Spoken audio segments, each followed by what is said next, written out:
सगळ्यांची दिलगिरी व्यक्त करून आज आपल्या सगळ्यांना माहिती आहे की अल निनोचं संकट आपल्या सगळ्या महाराष्ट्रावर देशावर असताना आपल्या सगळ्यांसाठी एक आनंदाची बातमी आहे की उजनीच्या धरण क्षेत्रामध्ये पुणे जिल्ह्यामध्ये खूप चांगला पाऊस झालेला आहे। त्यासोबत सह्याद्रीचा जो पट्टा आहे, डोंगराचा पट्टा आहे, महाबळेश्वर पासून हा सगळा परिसर, या सगळ्याच भागामध्ये खूप चांगला पाऊस झालेला आहे। आणि चांगला पावसाचा परिणाम म्हणून आपल्या सगळ्यांसाठी आनंदाची गोष्ट आहे की उजनी आता 97% भरलेला आहे। त्यामुळे खूप मोठं संकट जे सोलापूर जिल्हा आणि उजनीच्या लाभ क्षेत्रावर येणार होतं ते संकट आता बऱ्यापैकी दूर झाले म्हणायला हरकत नाही। त्यामुळं गेल्या काही दिवसापासून आपण सातत्यानं पाहिलं की पिण्याच्या पाण्याच्या पुढच्या वर्षीच्या ऑगस्टपर्यंतच्या तरतुदीच्या अनुषंगानं उपयुक्त जलसाठे पिण्याच्या पाण्यासाठी आरक्षित करण्यासंदर्भातला निर्णय झालेला होता। आणि त्यामुळं उरमोडीच्या आपलं उजनीच्या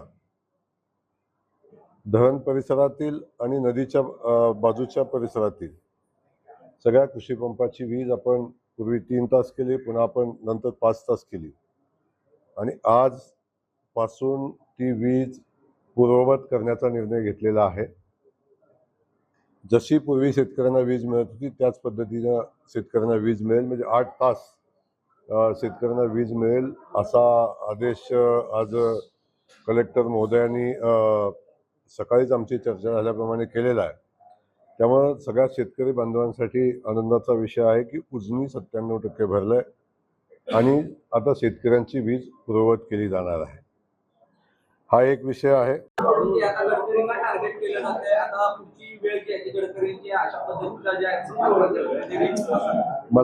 मला खात्री आहे आमचे विद्यार्थी बांधव हे देशाचं भविष्य आहे आणि त्यांनी नीटच्या परीक्षेच्या अनुषंगाने केलेलं आंदोलन होतं।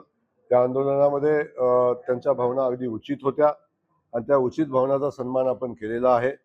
आणि मला वाटते ते आंदोलन एक वेगळं आंदोलन होतं।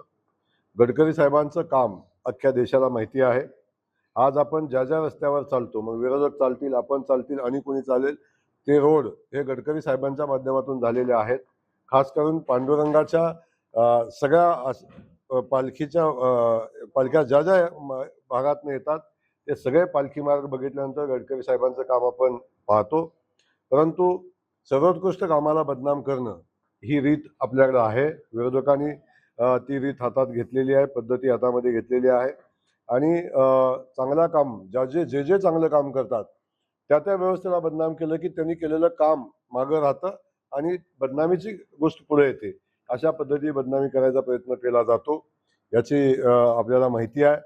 म्हणून सांगितलं ना की स्मशानभूमीला 2 एकर, दफनभूमीला 2 एकर जागा मंजूर केली याची बातमी झालेली नाही, परंतु त्याच्या ठिकाणी कुणी चालवणं याच्यावर झालेला वाद हा चर्चेचा येतो।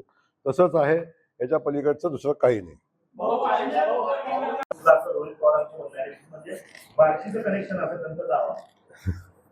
आता माझी माहिती तर असे कुठले पेपर फुटल्याची नाही, त्यांच्या एमपीएससीचं सेंटर वेगळं असेल तर मला कल्पना नाही, परंतु माझ्या माहितीप्रमाणे असा कुठलाही पेपर फुटलेला नाही।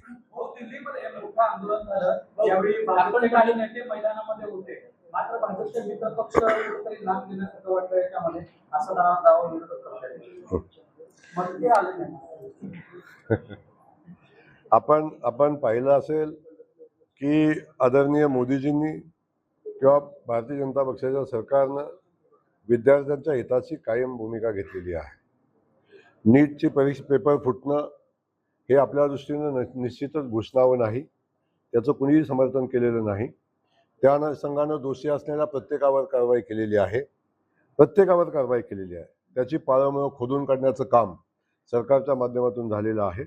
तरी विद्यार्थ्याच्या भावनेच्या अनुषंगानं ज्या विद्यार्थ्यांच्या भावना होत्या त्या भावनेच्या अनुषंगानं आपण पाहिलं असेल की मोदींच्या सरकारनं निर्णय घेतला, शिक्षण मंत्र्यांचा राजीनामा झाला, शिक्षण मंत्र्यांना जबाबदार त्याच्यामध्ये धरलं गेलं, तर ठीक आहे, त्या सगळ्या गोष्टी आहेत। या सगळ्या गोष्टीच्या सरकारनं स्वीकारलेल्या आहेत. आम्ही सगळेजण एकसंघपणे होतो. NDA एकसंघ आहे. माझ्या माहितीप्रमाणे आज एखादा दुसरा पक्ष NDAमध्ये वाढतोयच, कमी होण्याची शक्यता नाही. त्यामुळं आपल्याला आपणच आपलेच चॅनल काय बातम्या चालवतात, आणखीन काय ॲडिशन होणार आहे. त्यामुळं डिलिशनचा विषय नाही, ॲडिशन होईल. त्यामुळं सरकार अगदी व्यवस्थित चाललेलं आहे.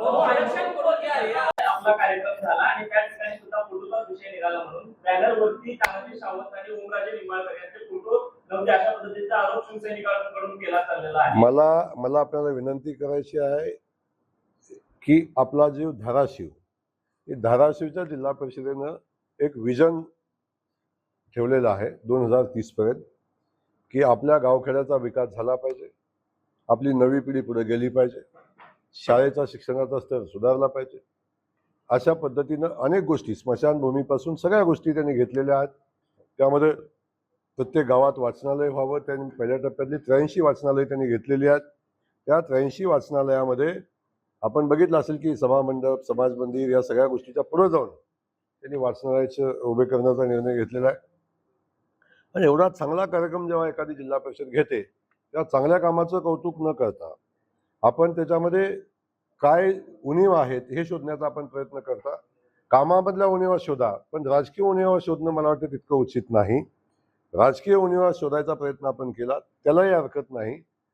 शिवसेना पक्ष त्या कार्यक्रमाला उपस्थित होता. आदरणीय गायकवाडताई ह्या शिवसेनेच्या जिल्हा परिषदेच्या उपाध्यक्ष आहेत, त्या कार्यक्रमामध्ये उपस्थित होत्या. शिवसेनेचे सदस्य उपस्थित होते. तानाजी सावंत यांना सरकारी निमंत्रण होतं, ते त्यांच्या कामात व्यस्त असल्यामुळे तिथं पोचले नाहीत.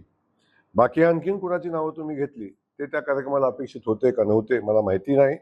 परंतु या सगळ्या गोष्टीत न पडता जिल्हा परिषदेने तो सर्वोत्तम उपक्रम हातामध्ये घेतलेला आहे.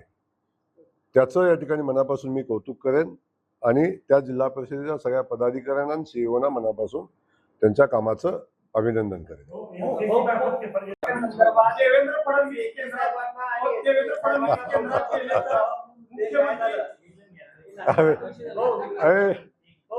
तो प्रश्न सगळा विचारतो.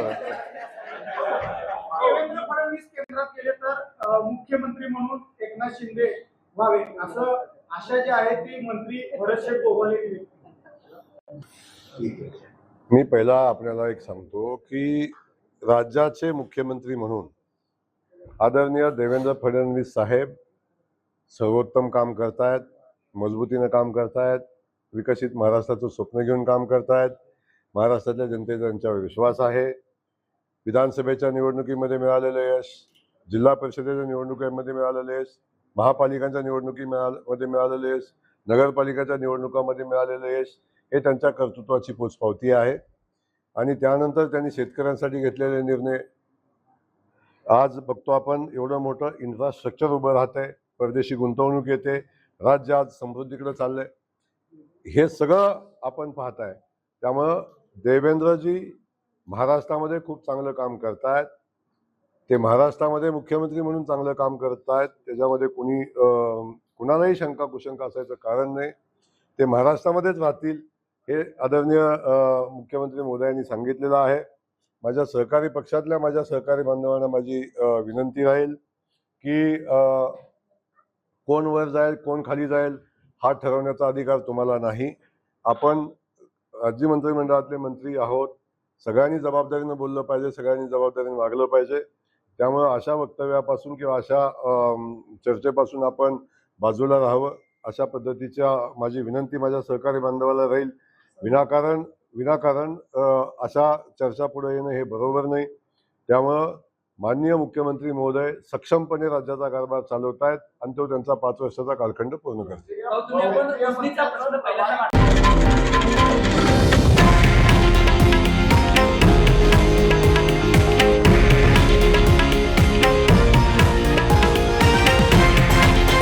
हे आहे देशातील नंबर 1 न्यूज नेटवर्क आणि आपण पाहत आहात TV9 मराठी, एकमेव.